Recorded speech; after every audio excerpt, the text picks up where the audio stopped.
Good morning, boys and girls. I hope you had a wonderful spring break. There was some nice weather and we got to get some fresh air, so I hope you enjoyed yourself. Today and this week, we're going to be learning a little bit about maps. We're going to learn what a map looks like, what a map needs to have, and what we use maps for. So before we get into that, let's talk about the difference between a map and a globe. As you can see, a globe is shaped like a circle. It's three-dimensional. It shows you the world all in one circle. This is a globe. Now let's talk about a map. A map is also a way of looking at the world, but it is a flat picture, a flat representation. It's almost like a plane was flying over and looking down, and that is what a map will show you. So maps are flat.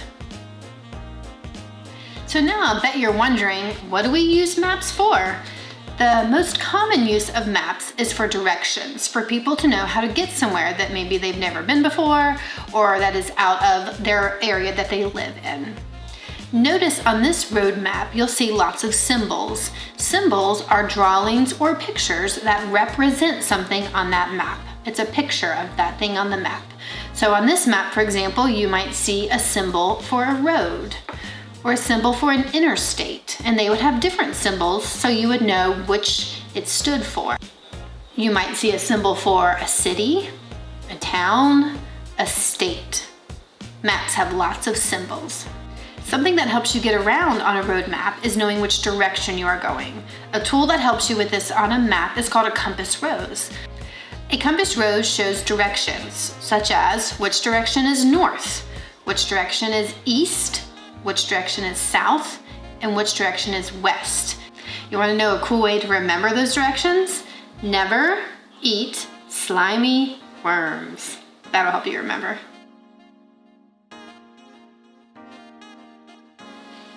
Now let's take a look at a different type of map.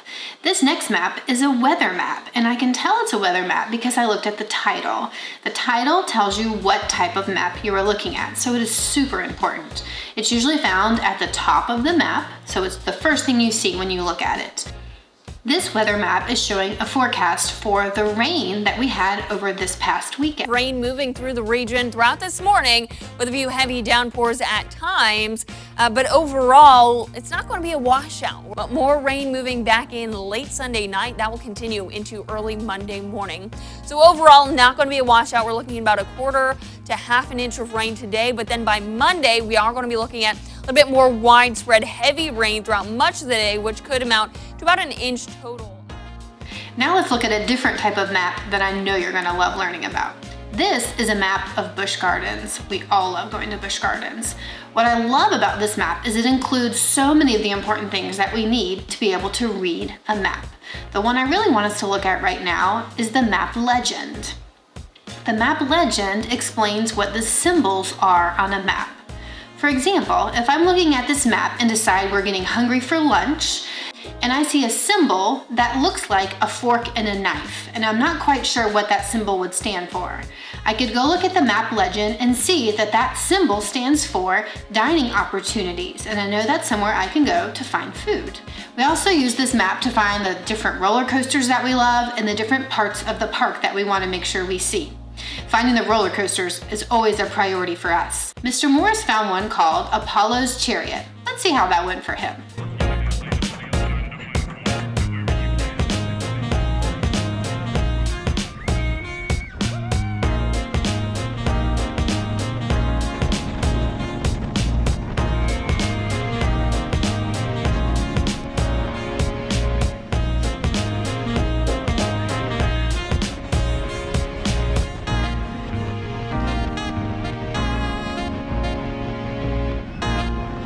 Looks like he had a lot of fun. Good thing we used our map to find that roller coaster.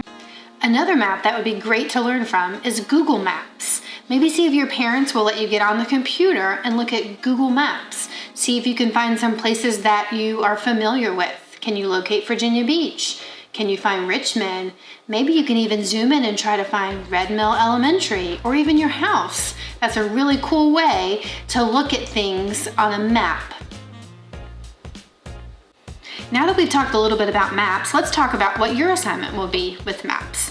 You have a choice of listening to 2 map books. Here's one of them I have at my house. This one is Mapping Penny's World, which is one of the choices that you could listen to. I wanted to show you some important things that are included in this book about maps.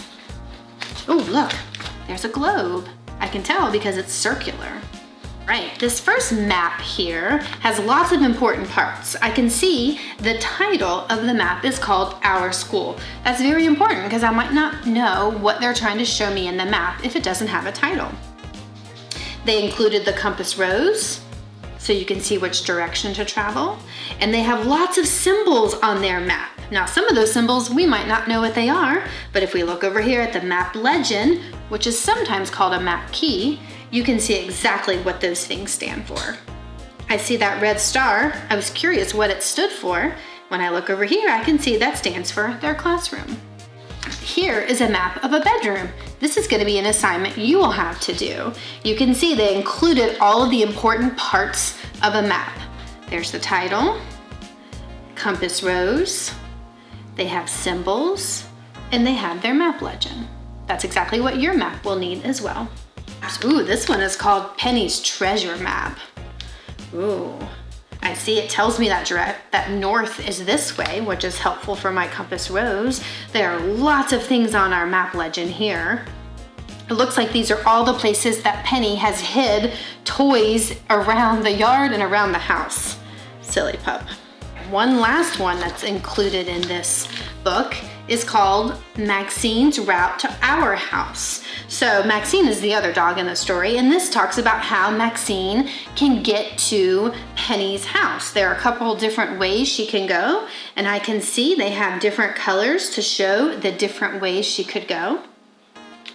The map legend tells me that those dots stand for different things.